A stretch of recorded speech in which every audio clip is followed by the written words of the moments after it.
Alright, Top 5 Wednesday, characters I defend.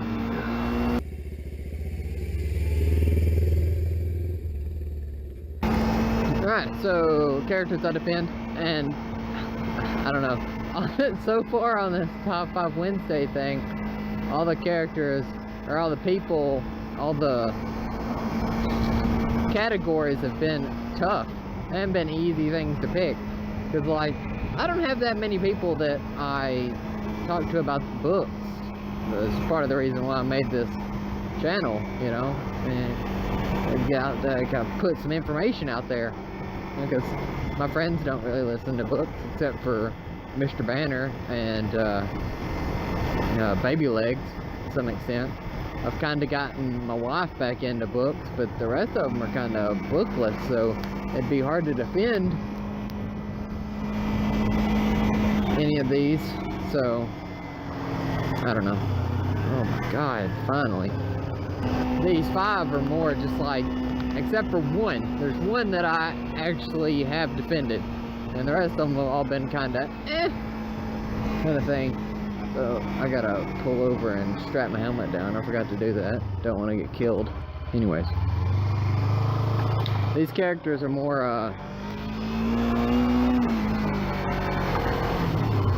ones that I would have to defend in one way or another. Only one of them I've actually defended, and I'll put that as my number 1. I'll work up from the bottom, of course, 5 being like the least defended, or least likely that I'd have to defend, and you know, yada yada yada. You get it. Let's get on to the list. Alright, so the first one will be Hank Rearden from Atlas Shrugged. And a lot of people today are not conservative, especially around my age and age group, so I don't see why they'd read this book. But in the book, Hank Rearden makes this metal called Rearden metal after himself, or Rearden steel, one or the other. I think it's Rearden metal. It doesn't matter. Anyways, society says that it's not time for him to make this metal, and he says it's a better product and he can make it for cheaper than you can make steel. So he doesn't know why you wouldn't put it out there, and they said, well, nobody else can compete with you right now, so it'd just be best for everybody if you just don't put it out there. I think I don't know if I know or even talk to anybody that I'd have to defend this to, but it seems like the idea that a business is to make money kind of throws people off sometimes. So anyways, there's that. Next would be Andros Guile, who is the father of the Prism in well, I mean, Black Prism and some of the other books. It's an ongoing series. Didn't know that until I finished book 3. So that'll throw you off right there. But in it, he's a really hard man. Like he's the grandfather to the main character, or one of the main characters, and the father to one of the other ones. And he doesn't play nice or give any quarter with anything he does. There's no compassion in him. He's hard. He trains the person hard. And while I don't think that parenthood should be like that in every sense, I just think that there needs to be, you know, that person, either whether it be your grandfather or whatever, in somebody's life that shows you that not everybody cares about you.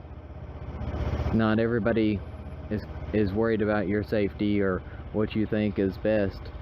You know, this is not really a defense of him. I'm just saying that, you know, there's people out there that don't care about you, and the sooner you learn that, the better. Not saying that you need to have a negative outlook on life. You just need to know that some people exist, and they're the vast majority in the world. Next one, we're getting closer to people that I'd actually defend. John Carter, and I would say I'd defend him just for the simple fact that some of the criticism of the book is the fact that it sounds arrogant in there, because anything that he says that he does, or anything that said that John Carter does in there, that is amazing, you know, because he's the main character, he's supposed to be amazing, is it's all first person because it's his journal, and it's a different writing style, especially for when it came out. Yeah, there ain't no other way of saying something amazing happened unless, you know, he said he did it. So I guess he could like humble himself and, you know, make everything seem less amazing, but who would want to read that book? So the guy that wrote the book kind of painted himself in a corner, but the corner is so small. I mean, I wouldn't even worry about that. If you, it might take you out of the story just a little bit, knowing to be able to understand the situation, the fact that there's no way to make this sound awesome unless he sounds awesome, and he says it himself. So I mean, it's just one of the things that's got to happen in this. But it's not a bad book by any means, just because of that. Getting to number 2, and say books, or characters in books. I'm gonna say comic books count, and I'm gonna use The Punisher. And it's just for the simple fact that, I mean, I've been into comic books probably, I don't know, since, shit, I don't know, I was like mid-elementary, you know. I mean, a book that's got a lot of pictures in it. It's like a cartoon on paper, and you can take it with you anywhere. But like, if all you did was read one story, then I get how you could see that, you know, why would the Punisher need to exist? You know, the good guy catches the bad guy after the bad guy tries to do something, and then he takes him to bad guy jail and sticks him in there, or super villain jail and sticks him in there, and then, you know, end of story, you know, just wash your hands of the situation and you don't have to worry about it anymore. But, you know, the amount of bad guys that, I mean, actual prevalent bad guys that never come back from that are like so small, unless they're one-hit wonders, which, I mean, they would have to be if they never come back. Is like so tiny, like they just keep coming back. Like I can't count how many times like Kingpin has been caught or turned out, or the Vulture, or, I mean, I don't even know, Shocker, or Mysterio, or I'm going through Spider-Man villains for some reason, but like I can't tell you how many of these have been like caught, put in jail, and then let go again. It's just over and over and over and over and over. And if you live in a world where that happens, like, you might start thinking, hey, why don't we start killing the people that kill other people? And these bad guys are not like, I mean, Mysterio, had he killed anybody? I don't know. But like, there's some that all they do is rob banks, you know, like, especially the further back you go. But like, here recently, there have been ones that like murder people, murder bunches of people.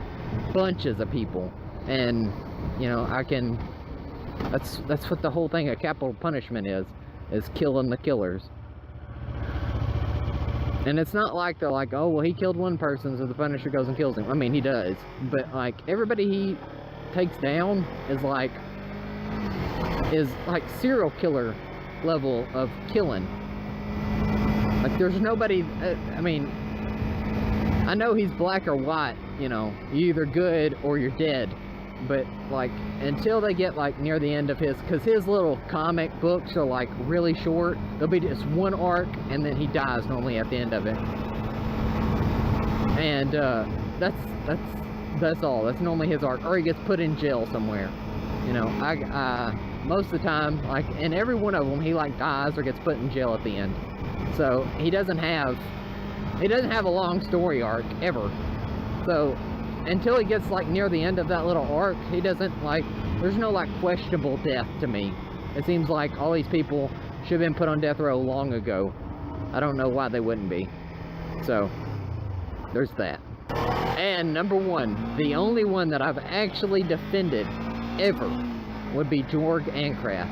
And I only defend him because the bad shit that he is due to his father, who is just a big piece of shit, and the poison from the thorns, I think, can't remember if there was actually poison in the thorns or if he just like went insane from the fever dreams. So yeah, I mean, he didn't have an easy life. But I'm not saying that that's reason for anything, because then there wouldn't be a reason for number 2. But I don't like so much defend him as I defend reading the book, because, you know, I say, like, you know, like I told you, in the first, like, couple pages, like, he rapes a girl and then burns her alive. So, he's not a good person. Not at any time and you're like, he is a good person. No, he's not. But he is a character in a book, and it's worth reading somebody that's not good. He's not a good person. But you need to read books about people that's not good. If you always have hero books, then kind of gets stale, you know. And nobody reads shit when it starts to get stale. Nobody wants that shit anymore. I mean, you just quit reading if everything starts sounding the same. I mean, that's why I stopped reading dystopians. That's the main reason why I don't read YA, because it all seems the same. It's so flat and boring. So, but yeah, I guess I'm gonna end that there. So, yeah, later, brah. Look at that. Is that 2 people on a scooter? I don't know if that's gonna make it up the hill.